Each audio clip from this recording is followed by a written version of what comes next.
छत्रपती श्री शिवाजी महाराज की समोर बघा आता आपण पाठीमागे इथे खाली तळ पाहतो. हे गंगासागर आहे. पहिलं पाठीमागे सगळ्यांनी आपण एक तळ पाहिलं, हत्ती तळ, त्यामध्ये थोडं पाणी होतं, लिकेज असल्यामुळे त्यामध्ये पाणी थांबत नाही. मात्र इथे आपण तळ पाहतो गंगासागर पाण्याने भरलेलं आहे बघा. गडावर असे 11 तलावात 84 पाण्याच्या टाक्या आहेत. 11 तळांपैकी सगळ्यात भलं मोठं एकमेव तळ हे आहे. 32 फूट 184 मीटरचा.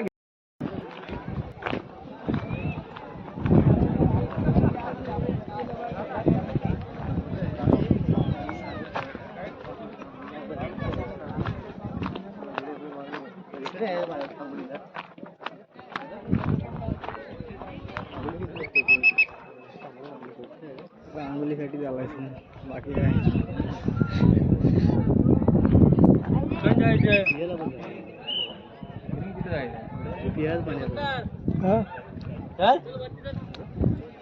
इकडे जायचंय नाही.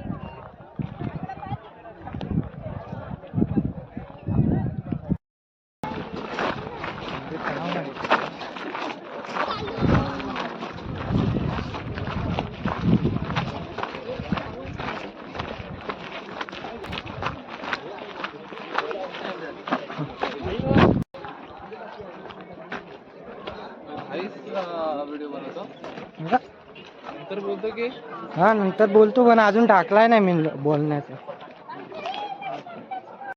छत्रपती श्री शिवाजी महाराज की समोर बघा आता आपण पाठीमागे इथे खाली तळ पाहतो. हे गंगासागर आहे. पहिलं पाठीमागे सगळ्यांनी आपण एक तळ पाहिलं, हत्ती तळ, त्यामध्ये थोडं पाणी होतं, लिकेज असल्यामुळे त्यामध्ये पाणी थांबत नाही. मात्र इथे आपण तळ पाहतो गंगासागर पाण्याने भरलेलं आहे बघा. गडावर असे 11 तलावात 84 पाण्याच्या टाक्या आहेत. 11 तळांपैकी सगळ्यात भलं मोठं एकमेव तळ हे आहे. 32 फूट 184 मीटरचा घेरा आहे. 12 महिने तळात पाणी असतं. गंगासागर का म्हणतात? शिवाजी राजांचा ज्यावेळेस राज्याभिषेक झाला त्यावेळेस राज्याभिषेकाला गागभट्टाने काशीवरनं आणलेलं 7 नद्या आणि 7 समुद्रांचं पाणी, त्यातलं जे काही पाणी उरलं ते या तळात सोडलं. म्हणून तळावरून छोटाली कविता म्हटली जाते की गंगा, यमुना आणि नर्मदा यांच्या आल्या साऱ्या बहिणी आणले 7 नद्यांचे, 7 सप्त सुरांचे पाणी, जल झाली तीर्थांची गर आणि नाव तयाचे गंगासागर, म्हणून त्याला गंगासागर म्हणतात. समोर इथे आपण हा एक बुरुज पाहतो, दिसतो समोरचा हा एक आणि याच्या पलीकडे दुसरा, दोन्ही सेम टू सेम आहे. ही 2 बुरुज आता आपल्याला 2-2 मजली बघायला भेटतात. याच्यावर जाण्यासाठी आहे ना, इथून आतून रस्ता आहे, तिथे काही आणि बाहेर दिसत, तिथूनच वरती जाण्यासाठी रस्ता बघा.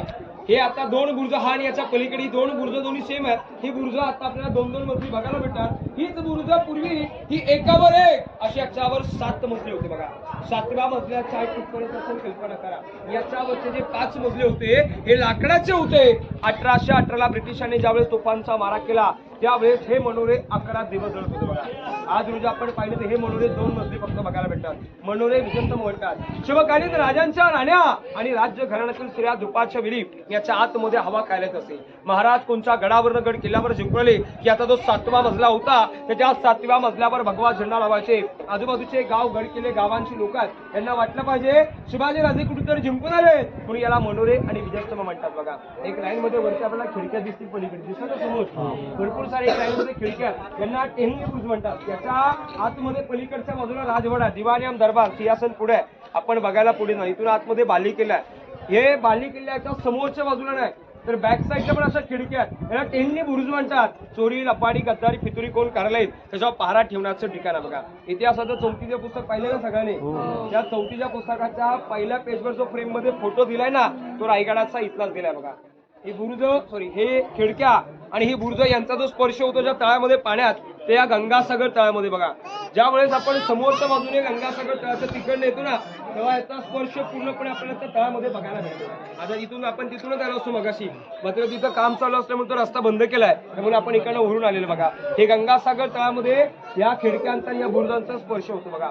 पलीकडे बघा रेलिंग बांधलेलं टोक दिसतं, आडवं टोक. झेंड्यात भरपूर लोक दिसत आहे डोकावर ते टकमक टोक आहे. रायगडावरचं सगळ्यात उंच शिखर पायथ्यापासून माथ्यापर्यंत 2250 फूट. रायगडावर जर कोण शत्रू चोरी लपाडी गद्दारी फितुरी करेल त्याचे हातपाय बांधून कोट्यात धरून त्याचा कल्लोळ त्या टोकावरून करायचे. 2250 फूट त्या टोकाची हाईट आहे, टकमक टोक म्हणतात. आणि त्याच्या अपोजिट या बाजूला इकडे हिरकणी कडा आहे. हिरा नावाची गवळण 6 महिन्याच्या लेकरासाठी रात्रीच्या वेळी जो कडा उतरली होती तो रायगडाचा पश्चिमेचा कडा. हिरकणीची कथा तुम्ही सगळ्यांनी ऐकली असेल. चौथीच्या पुस्तकात आहे. सोनाली कुलकर्णी तिच्यावरनं मूवी काढली. जो शूट झाला तो या किल्ल्यावर झाला हिरकणी पिक्चरचा. मात्र तो कडा आहे स्पॉट तिचा जो बुरुज दाखवला हिरकणी उतरतो तो कडा नाहीये. हिरकणीची कथा तुम्ही सगळ्यांनी ऐकलेली असेल. तुम्हाला मी पुन्हा एकदा ऐकवतो, ऐकणार का सर्वजण? रायगडावर बघा पूर्वी अनेक गवळणी दूध विकण्यासाठी त्यामध्ये हिरा नावाची गवळण होती आणि त्या हिरकणीचं 6 महिन्याचं बाळ होतं. कोजागिरी पौर्णिमेचा दिवस होता आणि त्या कोजागिरी पौर्णिमेचा दिवस ती हिरकणी आणि काही गवळणी गडावर दूध विकण्यासाठी आल्या होत्या. संध्याकाळची वेळ झाली, काही गवळणी दूध विकून घरी माघारी गेल्या. हिरा गवळण मात्र गडावर एकटीच राहिली. नेहमीप्रमाणे संध्याकाळी 5:30 वाजले आणि 5:30 वाजता नगारखान्यावर नगारे वाजले. नगारे वाजल्याच्या नंतर गडाचे दरवाजे बंद झाले आणि त्या हिराच्या ध्यानी म्हणी आलं, माझं 6 महिन्याचं लेकरू घरी आलाय. गडाचे दरवाजे बंद झाले, मी घरी जाऊ कुठून? गडाचा मुख्य गडा महाद्वार, हिरा महाद्वारापर्यंत जाते. गडाचे किल्लेदार सांगोजी काटकर, तो महाद्वार पाहिला. या गेटमध्ये किल्ल्याचे मुख्यालय होते सांगोजी काटकर. त्या काटकरांना ती हिरकणी हात जो विनंती करते, अहो काटकर दरवाजा उघडा, माझं 6 महिन्याचं लेकरू घरी आलाय. घरी रडत असेल, मला घरी जाऊ द्या. सांगोजी काटकरला काय म्हटले की हिरा, आम्हाला राजांची आदरण आता मी दरवाजा उघडू शकत नाही, तू आमच्या गावातले आहेस. यासाठी तुला आम्ही आज गडावर राहायची सोय करतो. आज गडावर उद्या सकाळी घरी सोडतो. सांगोजी काटकरांनी हिराला गडावर राहायची सोय केली तर हिरा तर ना हिरा पूर्ण 1200 एकरचे एरिया फिरते. शेवटी पश्चिम गडावर जाते. बाळाचा खालून आवाज येतो. पायातील चप्पल हातातील किटली हिरकणी एका दगडावर ठेवते आणि रात्रीच्या वेळी तो कडा धरत धरत खाली उतरू जाते. अंग खर्च केले, वस्त्र पाठवलेली हिरा घरापर्यंत जाते.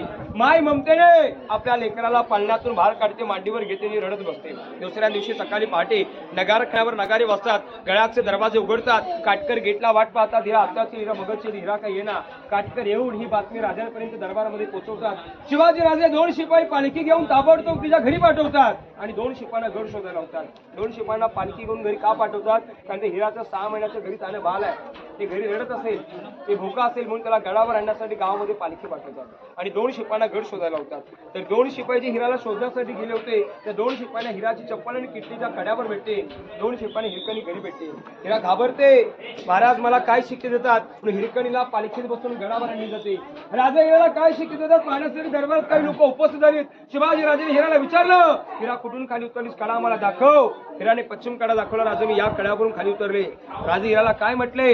हिरा काल रात्री जशी तो कडा उतरलीस तशी आम्हाला पुन्हा एकदा उतरून दाखव. हिरा म्हणते नाही महाराज, अहो ज्या वेळेस माझ्या नजरेसमोर माझं त्यानं बाळ दिसत होतं त्यावेळेस मी कडा उतरले, आता उतरू शकत नाही. महाराज काल रात्री नजरेसमोर बाळ दिसत होतं मला, आता भली मोठाली दडी दिसते, त्यामुळे महाराज मी उतरू शकत नाही. महाराज हिरोजींकडे पाहतात. हिरोजी मान झुकवतात. राजे हिरोजीला म्हणतात, हिरोजी गडावर खाली जर स्त्री उतरते तर गडावर पुरुष असत चढू शकतो. जा हिरोजी जा.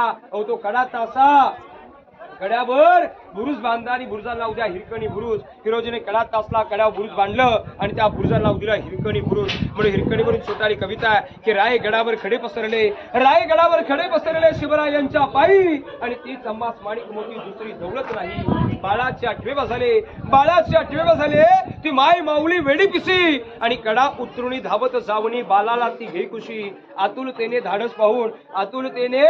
धाडस पाहून महाराज संमित झाले आणि हिरास साडी चोळी देऊन प्रेमी सन्मानित केले. अहो कड्यावर त्या बुरुज बांधला, कड्यावरती त्या बुरुज बांधला साक्षाईच्या प्रेमाची आणि कथा सांगतो ऐका अजूनही तेथील हिरकणी बुरुजाची.